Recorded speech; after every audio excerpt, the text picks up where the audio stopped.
በህይወት ውጤታማ መሆን የምትፈልግ ከሆነ ከመርዛማ ሰዎች መራቅ አለብህ። መርዛማ ሰዎች ስል ምክንያታዊነትን የሚቃወሙ ናቸው። አንዳንዶቹ በአሉታዊ ተጽዕኖአቸው የተነሳ ደስታን አያውቁትም። ሌሎች ደግሞ ሁከት ከመፍጠርና የሌሎች ሰዎችን ቁልፎች ከመጫን ደስታ የሚያገኙ ይመስላል። በማንኛውም መንገድ አላስፈላጊ ውስብስብነት፣ ግጭትና ከሁሉም በላይ ጭንቀትን ይፈጥራሉ። ጥናቶች እንደሚያሳዩት ጭንቀት በአእምሮ ላይ ዘላቂ አሉታዊ ተጽዕኖ ሊያሳድር እንደሚችል ከረጅም ጊዜ በፊት አሳይተዋል። ለጥቂት ቀናት ለጭንቀት መጋለጥ በሂፖካምፓስ ውስጥ ያሉ የነርቭ ሴሎችን ውጤታማነት ያበላሻል። ሂፖካምፐስ ለማመዛዘንና ለማስታወስ ኃላፊነት ያለው አስፈላጊ የአንጎል አካባቢ ነው። ለሳምንታት የሚቆይ ጭንቀት በነርቭ ዴንድራይቶች ላይ ወይም የአንጎል ሴሎች እርስ በእርስ ለመግባባት የሚጠቀሙባቸው ትናንሽ እጆች ላይ የማይቀለበስ ጉዳት ያስከትላል። እናም ለወራት የሚቆይ ጭንቀት የነርቭ ሴሎችን በቋሚነት ሊያጠፋ ይችላል። ጭንቀት ለስኬትህና ለደህንነትህ አስፈሪ ስጋት ነው። ጭንቀት ከቁጥጥር ውጭ በሚሆንበት ጊዜ አንጎልህና አፈጻጸምህን ይጎዳል። አብዛኞቹ የጭንቀት ምንጮች ለመለየት ቀላል ናቸው። ድርጅትህ ለመስራት የሚያስፈልገውን እርዳታ ለማግኘት ከማይጠቀም ድርጅት ጋር የሚሰራ ከሆነ ጭንቀት ማስተናገድ አይቀርም። እሱን እንዴት ማስተዳደር እንዳለብህ ላታውቅ ትችላለህ። በጣም የሚጎዱ ያልተጠበቁ የጭንቀት ምንጮች በድንገት የሚከሰቱ ናቸው። በጀርመን በሚገኘው ፍሬድሪክ ሺለር ዩኒቨርሲቲ የባዮሎጂና ክሊኒካል ሳይኮሎጂ ክፍል ተመራማሪዎች ጠንካራ አሉታዊ ስሜቶችን የሚያስከትሉ ማነቃቂያዎች ከመርዛማ ሰዎች ጋር በምትገናኝበት ጊዜ የምታገኘውን አይነት ተመሳሳይ ከፍተኛ የጭንቀት ምላሽ እንደሚኖረው በጥናታቸው አረጋግጠዋል። መርዛማ ሰዎች በአሉታዊነት፣ ጭካኔ፣ የተጠቂነት ሲንድሮም ወይም ቀላል እብደት አንጎልህን በማንኛውም መንገድ መወገን ወደሚገባው የተጨነቀ ሁኔታ ይመሩታል። መርዛማ ሰዎች ለስሜታዊ ብልህነት የመጨረሻ ፈተና ናቸው። የመርዛማ ግለሰብ መለያ ምልክት ማጭበርበር ነው። ሁላችንም በስሜት የመታለል ስሜት ምን እንደሚመስል እናውቃለን። በጣም ውጤታማ ሊሆን ይችላል። ለዚህም ነው አንዳንድ ህሊና የሌላቸው ግለሰቦች በጣም ብዙ ጊዜ የሚያደርጉት። ከዓመታት በፊት ፌስቡክ ከኮርኔል እና ከካሊፎርኒያ ዩኒቨርሲቲ ተመራማሪዎች ጋር በተደረገ 889,000 ተጠቃሚዎችን የምልከታ ገጽ በመቆጣጠር አንዳንዶቹ ተጠቃሚዎች አሉታዊ ታሪኮችን ብቻ እንዲያዩ፣ ሌሎቹ ደግሞ አዎንታዊ ታሪኮችን ብቻ እንዲያዩ በማድረግ በስሜታቸው የተጫወተበትን ሙከራ አደረገ። በእርግጥም እነዚህ ሰዎች የራሳቸውን ይዘት ሲለጥፉ በታዩት ልጥፎች የተነሳ ስሜታቸው በጣም ተጎድቷል።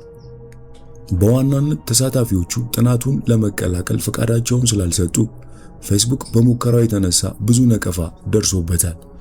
ከፌስቡክ ሙከራ ይልቅ ምናልባት የበለጠ የሚያስፈራው ግን የሰዎች ስሜት ምን ያህል በቀላሉ በቁጥጥር ስር እንደዋለ ነው። ከሁሉ በላይ ፌስቡክ የዜና አቅርቦትህን በማስተካከል ብቻ ስሜትህን መቆጣጠር ከቻለ ድክመቶችህንና መነሳሳቶችህን የሚያውቅ እውነተኛ ሕያው ሰው ይህንን ምን ያህል በቀላሉ እንደሚያደርገው አስብ። አንድ የተዋጣለት ስሜት ተኮር ማጭበርበሪያ የራስህን ክብር ሊያጠፋና ጤናማነትህን እንድትጠራጠር ሊያደርግ ይችላል። ስሜትን መቆጣጠር በጣም አጥፊ ሊሆን ስለሚችል በሕይወት ውስጥ እሱን መለየት አስፈላጊ የሆነው በዚህ ምክንያት ነው።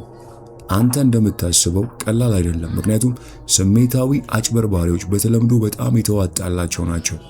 በጥቃቅን ማጭበርበር ይጀምሩና ከጊዜ በኋላ በጣም በዝግታ እየጨመሩ ይሄዳሉ። እስከዚያው ድረስ ምን እየተካሄደ እንደሆነ አትገነዘብም። እንደ ዕድል ሆኖ ምን መፈለግ እንዳለብህ ካወቅ ስሜታዊ አጭበርባሪዎችን ለመለየት ቀላል ይሆንልሃል።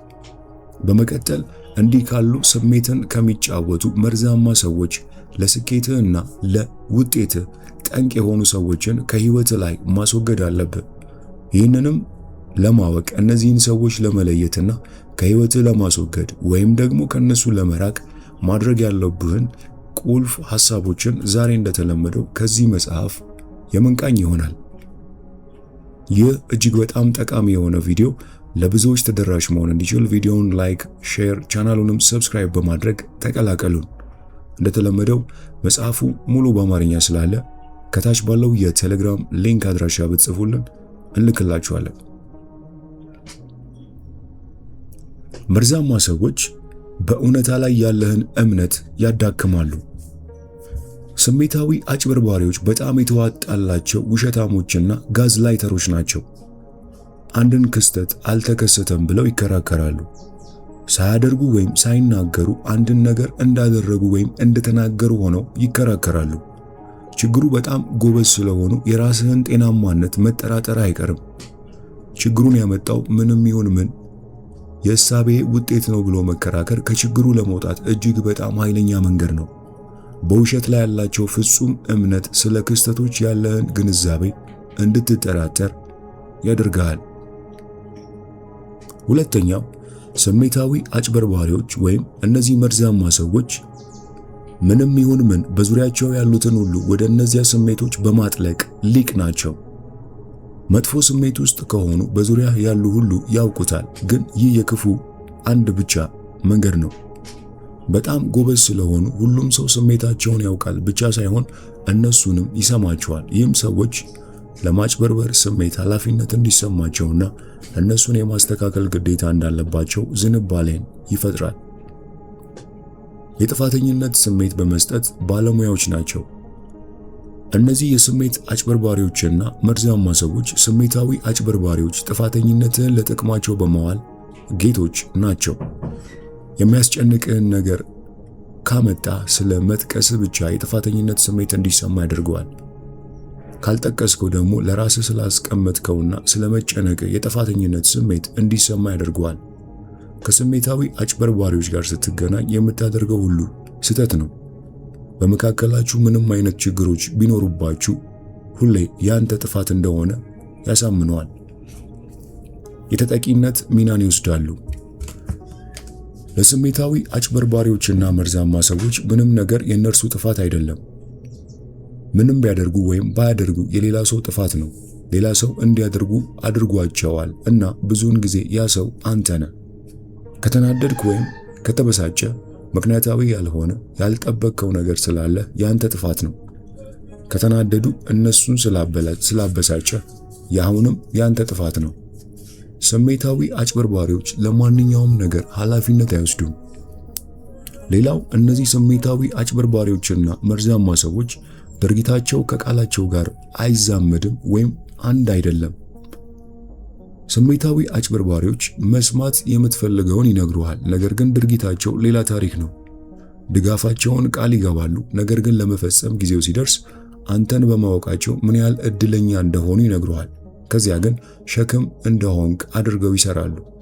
ይህ በራስ ጤናማነት ላይ ያለህን እምነት የማዳከም ሌላው መንገዳቸው ነው። እውነታውን እያየኸው እንድትጠራጠር ያደርጉሃል። ግንዛቤህን ለነሱ ምቹ በሆነ መሰረት ይቀርጹታል።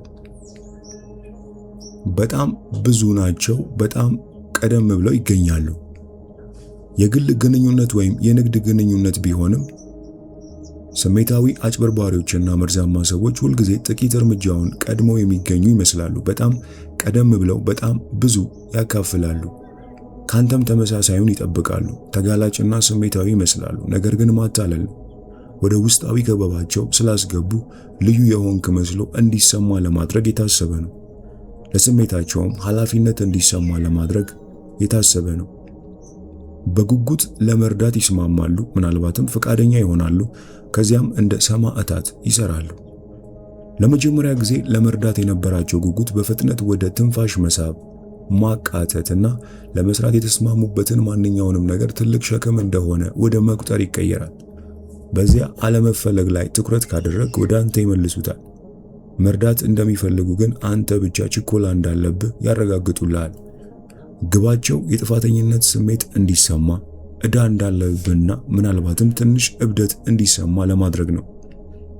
ሌላኛው ሁልጊዜ ካንተ ይበልጣሉ። የምትኖረው ምንም አይነት ችግሮች ውስጥ ቢሆንም ስሜታዊ አጭበርባሪዎች የሚኖሩበት ሁሌም የከፋ ነው። ችግሮቻቸው ይበልጥ ከባድ እንደሆኑ በማስታወስ የቅሬታዎቻቸውን ሕጋዊነት ያዳክማሉ። መልእክቱ ግልጽ ነው። የምታማረርበት ምንም ምክንያት የለህም፣ ስለዚህ ዝም በል ማለታቸው ነው። ሁሉንም ቁልፎችህን ያውቃሉና እነሱን ከመጫን አያቅማሙም። ስሜታዊ አጭበርባሪዎች ድክመቶችን ያውቃሉ እና ያንን ዕውቀት በአንተ ላይ ለመጠቀም ፈጣን ናቸው። ስለ ክብደት እርግጠኝነት ከሌለ ስለምትበላ ወይም ልብስ እንዴት እንደሚገጥምህ አስተያየት ይሰጣሉ። ስለምታቀርበው ነገር እየተጨነቅ ከሆነ ተሰብሳቢዎቹ ምን ያህል አስፈሪና የሚፈርዱ እንደሆኑ ያመለክቱሃል። ስለ ስሜቶች ያላቸው ግንዛቤ ሰፊ ነው፣ ነገር ግን የተሻለ ስሜት እንዲሰማ ለማድረግ ሳይሆን ለማጭበርበር ይጠቀሙታል። በመቀጠል የምናየው 9ኙን የመርዛማነት አይነቶች ይሆናል።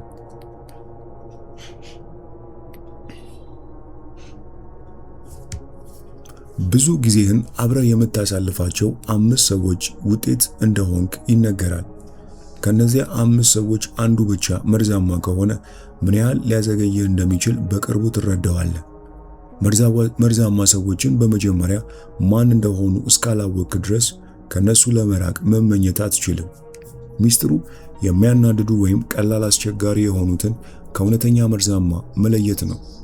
የሚከተሉት በማንኛውም መንገድ መራቅ ያለብህ 9 አይነት መርዛማ አዳካሚ ሰዎች ናቸው።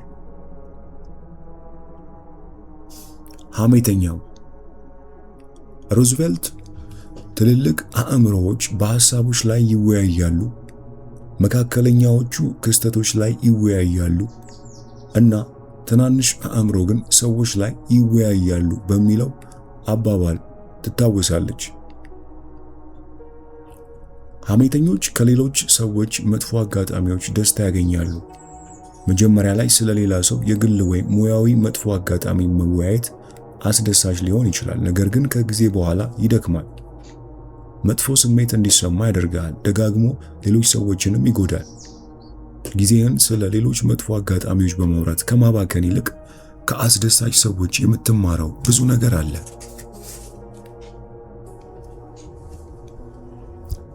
ሁለተኛው ተጠቂው የሚባሉ ሰዎች ናቸው። ተጠቂዎች ለመለየት አስቸጋሪ ናቸው፣ ምክንያቱም መጀመሪያ ላይ ለችግሮቻቸው ርኅራኄን ታሳያለህ። ሆኖም ጊዜ ያለፈ ሲሄድ ለመለወጥ የሚያስፈልጋቸው ጊዜ ዘላለም መሆኑን መገንዘብ ትጀምራለህ። ተጠቂዎች የሚያጋጥሟቸውን እያንዳንዱን የፍጥነት መገደቢያ ወደማይሻገሩበት ተራራ በመቀየር ማንኛውንም የግል ኃላፊነት ወደ ሌላ ሰው ይገፋሉ። አስቸጋሪ ጊዜዎችን ለመማርና ለማደግ እንደሚያገለግሉ እድሎች አይመለከቱ፣ በምትኩ እንደ ማምለጫ ያያሉ። አንድ የቆየ አባባል አለ፣ ስቃይ አይቀሬ ነው፣ መሰቃየት ግን አማራጭ ነው። አባባሉ ዘወትር መሰቃየትን የሚመርጠውን ሰው መርዛማ ባህሪ ይገልጻል። እብሪተኞች የጊዜህን ብክነት የሚባሉት እነዚህ እብሪተኞች ናቸው፣ ምክንያቱም የምታደርገውን ሁሉ እንደ ግል ፈተና ያዩታል። እብሪተኞች ሐሰተኛ በራስ መተማመን ነው። ሁልጊዜም ዋና ዋና ደህንነት የጎደላቸው ነገሮችን ይሸፍናል። የአክሮን ዩኒቨርሲቲ ጥናት እብሪተኞች ከብዙ ችግሮች ጋር የተቆናኘ መሆኑን አግኝቷል። እብሪተኞች አነስተኛ አፈጻጸም ያላቸው፣ ከሰው የማይስማሙና ከአማካኙ ሰው የበለጠ የእውቀት ችግሮች የሚታዩባቸው የመሆን አዝማሚያ አላቸው። እብሪተኞች ሙሉ በሙሉ ራስ ወዳድ ሊሆኑ ይችላሉ፣ እናም ከሌሎች ሰዎች በሚጠብቁት ስሜት አልባ ርቀት ያወርዱታል። ብዙውን ጊዜ በራስ ወዳድ ሰዎች ዙሪያ ስትሆን ሙሉ በሙሉ ብቸኝነት መሰማት እንደሚጀምር ልትረዳ ትችላለህ። እነሱን የሚመለከት እስካልሆነ ድረስ ከማንም ጋር እውነተኛ ግንኙነት መኖሩ ምንም ትርጉም አይሰጣቸውም። አንተ የራሳቸውን ክብር ለመገንባት የሚጠቀሙብህ መሳሪያ ብቻ ነህ። ምቀኛው ለምቀኞች ስሩ ሁልጊዜ ሌላ ቦታ የበለጠ አረንጓዴ ነው። ምቀኞች አንድ ትልቅ ነገር ሲከሰት እንኳን ምንም አይነት እርካታ አያገኙም። ይህም የሆነበት ምክንያት እርካታቸው ከውስጥ ማግኘት ባለባቸው ጊዜ እድላቸውን ከዓለም ጋር ስለሚያለካኩ ነው። እውነቱን ስንነጋገር ደግሞ በበቂ ሁኔታ ከፈለግ ሁልጊዜ የተሻለ የሚሰራ ሰው በዓለም ዙሪያ አለ። ከምቀኞች ጋር በጣም ብዙ ጊዜ ማሳለፍ አደገኛ ነው፣ ምክንያቱም የራስህን ስኬቶች እንድታቃልል ያስተምሩሃል።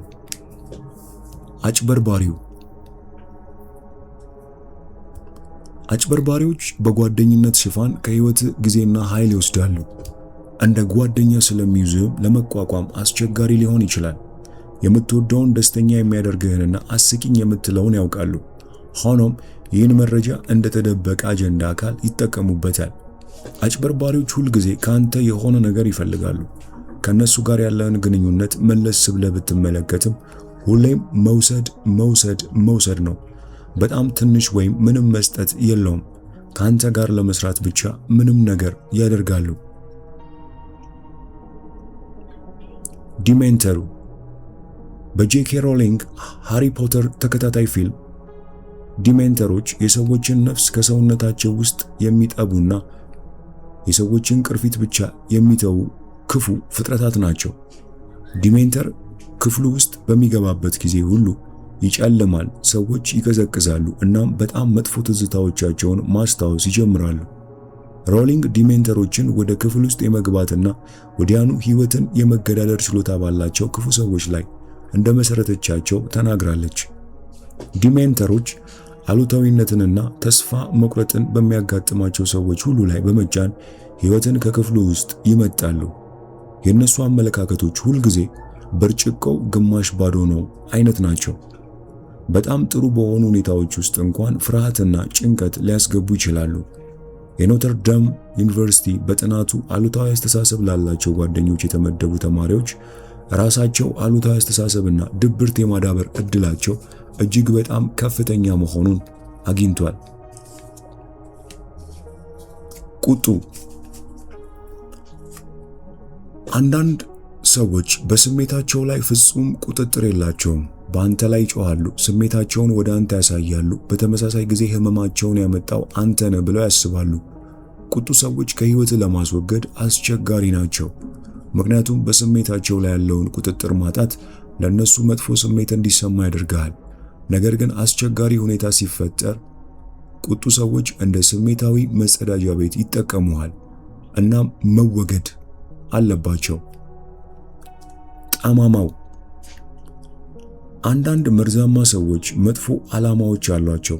ከሌሎች ስቃይና መከራ ጥልቅ እርካታ ያገኛሉ። ሊጎዱህ፣ መጥፎ ስሜት እንዲሰማ ሊያደርጉ ወይም ካንተ የሆነ ነገር ሊያገኙ ይፈልጋሉ። ያለበለዚያ በአንተ ላይ ፍላጎት የላቸውም። ብቸኛው ጥሩ ነገር ዓላማቸውን በፍጥነት ልትለየው ትችላለህ ወይም ከህይወትህ በፍጥነት ለማስወጣት ሂደቱን ፈጣን ታደርገዋለህ። ፈራጁ ወይም የሚፈርዱ ሰዎች ትክክልና ስህተት የሆነውን በፍጥነት ይነግሩሃል። በጣም የምትወደውን ነገር የመውሰድና ስለሱ መጥፎ ስሜት እንዲሰማ የማድረግ መንገድ አላቸው።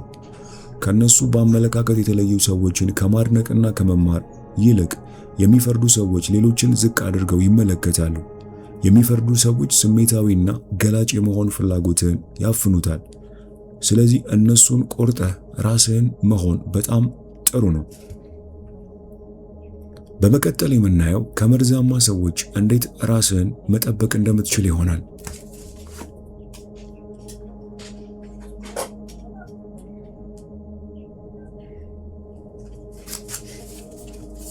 መርዛማ ሰዎች ጥቂቶች ሊገጥሟቸው የሚፈልጓቸው ፈተና አሏቸው። ገጠመኙ አያስደስትም፣ ነገር ግን በትክክለኛው መሳሪያዎች ይበልጥ መቋቋም ትችላለህ። ከፍተኛ የስሜት ብልህነት ያላቸው ሰዎች ሁኔታዎች አስቸጋሪ በሚሆኑበት ጊዜ ስሜታቸውን በማስተዳደር የተዋጣላቸው ናቸው። ከታላላቅ ስጦታዎች አንዱ መርዛማ ሰዎችን ገለልተኛ የማድረግ ችሎታ ነው። መርዛማ ሰዎች በመቆጣጠር የሚጠቀሙባቸው የተሻሉ የመቋቋሚያ ስልቶች አሏቸው። በስሜት ብልህ የሆኑ ሰዎች መርዛማ ሰዎችን በሚይዙበት ጊዜ የሚጠቀሙባቸው ብዙ ውጤታማ ልምዶች አጋጥመውኛል። የሚከተሉት 9 ምርጥ ከመርዛማ ሰዎች ራስን እንዴት መጠበቅ እንደምትችል የምታገኝባቸው ዘዴዎች ናቸው።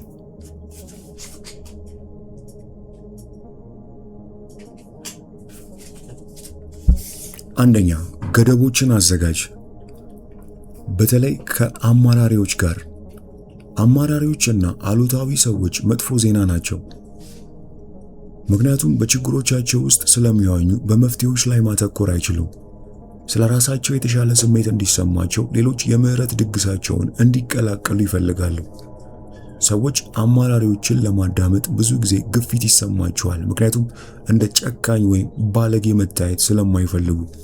ነገር ግን በቅንነት ጆሮ በመስጠትና ወደ አሉታዊ ስሜታዊ ሽክርክሪታቸው በመጥለቅ መካከል ጥሩ መስመር ማኖር አለብህ። ይህን ማስወገድ የምትችለው ገደቦችን በማዘጋጀትና አስፈላጊ በሚሆንበት ጊዜ ራስህን በማራቅ ብቻ ነው። ገደብ ለማዘጋጀት አንዱ መንገድ አማራሪዎችን ችግሩን እንዴት ለማስተካከል እንዳሰቡ መጠየቅ ነው። ወይም ዝም ይላሉ ወይም ውይይቱን ወደ ውጤታማ አቅጣጫ ይመሩታል። ሌላኛው በትግሉ ውስጥ አትሙት። ከፍተኛ የስሜት ብልህነት ያላቸው ሰዎች በተለይ ጠላታቸው መርዛማ ግለሰብ ሲሆን ሌላ ቀን ለመዋጋት ዛሬን መትረፍ ምን ያህል አስፈላጊ እንደሆነ ያውቃል። በግጭት ውስጥ ቁጥጥር ያልተደረገበት ስሜት እግርህን እንድትተክል እና በጣም ልትጎዳ የምትችልበት አይነት ውጊያ እንድትዋጋ ያደርግሃል። ስሜትህን ስታነብና ምላሽ ስትሰጥ ውጊያን በጥበብ መምረጥና ጊዜው ትክክል በሚሆንበት ጊዜ ብቻ አቋምህን መያዝ ትችላለህ። ሶስተኛው ስለ ስሜትህ እወቅ። ስሜታዊ ርቀት መጠበቅ ግንዛቤን ይጠይቃል። አንድ ሰው ቁልፎችህን በመጫን ስሜታዊ እያደረገ መሆኑን ካላወቅ ማስቆም አትችልም። አንዳንድ ጊዜ እንደገና መሰብሰብና ወደፊት መሄድ ምርጡን መንገድ መወሰን የምትፈልገባቸው ሁኔታዎች ውስጥ ራስህን ታገኘዋለህ። ይህ ጥሩ ነው እና ይህን ለማድረግ ለራስህ ጊዜ ለመግዛት መፍራት የለብህም። በዚህ መንገድ አስብ። የአእምሮ ህመምተኛ በመንገድ ላይ ቀርቦ ጆን ኤፍ ኬኔዲ እንደሆነ ቢነግርህ እሱን ለማስተካከል የምትጥርበት እድልህ አነስተኛ ነው። በተመሳሳይ የተበላሸ አስተሳሰብ ውስጥ ያለ የሥራ ባልደረባ ሲያጋጥምህ አንዳንድ ጊዜ ፈገግ ማለትና ራስህን መነቅነቅ በጣም ጥሩ ነው። እሱን ማስተካከል ካለብህ ምርጡ መንገድ ለማቀድ ለራስህ ትንሽ ጊዜ መስጠት ነው። ከፍ በል። መርዛማ ሰዎች በጣም ምክንያታዊ ስላልሆኑ በባህሪያቸው ያሳብዱሃል። አትሳሳት፣ ባህሪያቸው በእውነት ምክንያታዊነትን ይቃወማል። ታዲያ በስሜታዊነት ምላሽ እንድትሰጥና ወደ ድብልቅልቁ እንድትዋጥ ለምን ትፈቅዳለህ? አንድ ሰው ይበልጥ ምክንያታዊ ያልሆነና ከእውነታው የራቀ በሆነ መጠን ከወጥመዱ ራስህን ማውጣት ይበልጥ ቀላል መሆን አለበት። በራሳቸው ጨዋታ እነሱን ለማሸነፍ መሞከር አቁም። ለእውነታዎቹ ብቻ እንጂ ለስሜታዊ ሁከት ምላሽ መስጠት አያስፈልግህም። ድንበሮችን አቋቁም። ይህ አብዛኞቹ ሰዎች ራሳቸውን ዝቅ አድርገው የሚሸጡበት አካባቢ ነው። ከአንድ ሰው ጋር ስለሚሰሩ ወይም ስለሚኖሩ ሁከቱን ለመቆጣጠር ምንም መንገድ እንደሌላቸው ይሰማቸዋል። ይህ ከእውነት የራቀ ሊሆን ይችላል። የአንድ ሰው ባህሪ ይበልጥ ሊገመት የሚችልና ለመረዳት ቀላል ሆኖ ስታገኘው ከነርሱ ጋር መቼና የት መስማማት እንዳለብህና መቼ እንደሌለብህ በምክንያታዊነት ለማሰብ ዝግጁ ነህ። ለምሳሌ በፕሮጀክት ቡድን ላይ ከአንድ ሰው ጋር በቅርበት ብትሰራም ከሌሎች የቡድን አባላት ጋር ባለ ተመሳሳይ ደረጃ የአንድ ለአንድ መስተጋብር ሊኖር አይገባም። ድንበር ማቋቋም ትችላለህ፣ ነገር ግን በንቃትና በቅድሚያ ማድረግ ይኖርብሃል። ነገሮች በተፈጥሮ እንዲከሰቱ ከፈቀድክ ሁልጊዜ አስቸጋሪ በሆኑ ውይይቶች ውስጥ ራስህን ማግኘትህ አይቀርም። ድንበሮችን ካዘጋጀህና አስቸጋሪ ከሆነው ሰው ጋር መቼና የት እንደምትሳተፍ ከወሰንክ ግን አብዛኛውን ሁከት መቆጣጠር ትችላለህ። ብቸኛው ብልሃት ድንበሮቹ ላይ መጣበቅና ሰውየው ለመጣስ ሲሞክር ቦታው ላይ ማቆየት ነው። በመፍትሄዎቹ ላይ እንጂ በችግሮቹ ላይ አታተኩር። ትኩረትህን የምታደርግበት የስሜት ሁኔታህን ይወስናል። በሚያጋጥሙ ችግሮች ላይ ስታተኩር አሉታዊ ስሜቶችንና ጭንቀትን ትፈጥራለህ። የነበሩበትን ታራዝማለህ። ራስህንና ሁኔታዎችን ለማሻሻል በድርጊቶች ላይ የበለጠ ትኩረት ስታደርግ አዎንታዊ ስሜቶችን የሚያመርትና ጭንቀትን የሚቀንስ የግል ውጤታማነት ስሜት ትፈጥራለህ።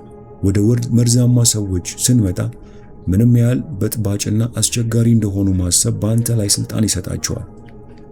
አስቸጋሪው ሰው ምን ያህል አሳሳቢ እንደሆነ ማሰብ አቁምና በምትኩ እነሱን እንዴት እንደምትይዛቸው የሚለው ላይ አተኩር። ይህ ለመቆጣጠር እንድትሰራ በማድረግ ይበልጥ ውጤታማ ያደርጋል።